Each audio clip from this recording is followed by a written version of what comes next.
পরে ওনাদের বিয়ের আর একটা রিচুয়াল করলো। এখন কড়ি খেলা হবে, আমি একটু ছবি শেয়ার করে দিলাম সেটার। তো দিদি কড়িগুলা দিচ্ছিল, একটা পর্যায়ে জামাইবাবু পাই নাই কড়িগুলা, এটা নিয়ে খুব খোঁজাখুঁজি করতেছিল, এটা আপনারা ভিডিও দেখলেই বুঝবেন। মানে উনি তো একদম পিড়া থেকে উঠে খুঁজতেছিল কড়িগুলা, যে কড়িগুলা আসলে কই গেল। এই দেখেন খুঁজতেছে, খুব মজার একটা পার্ট ছিল। উনি এখন উঠে যাবে, উঠে যাই দেখে এখন খুঁজতেছে। তো অবশেষে উনি ব্যর্থ পাইল না। মাঝখানে একটু দিদির কাজিন আর বান্ধবী ডান্স করতেছিল, ওটার ভিডিও নিলাম। মাশাআল্লাহ ও খুব ভালো ডান্স করে। এই ফাঁকে আবার চলে আসলাম বিয়ের, মানে কিছু অংশ ছিল সেখানে।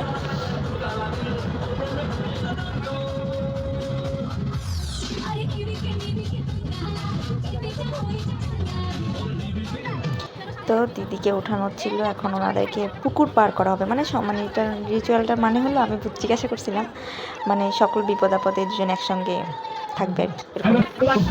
এরপর হবে সাত পাকে ব্যথা, সাত পাকে খোলা হবে। সরি, কোথাও কোনো ভুল হলে জানাবেন। তো এটা অরিজিনাল ভয়েস আমি শেয়ার করতেছি।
গান হওয়া শেষ হওয়ার সাথে সাথে, নাচ শেষ হওয়ার সাথে সাথে বিয়েও সম্পূর্ণ শেষ।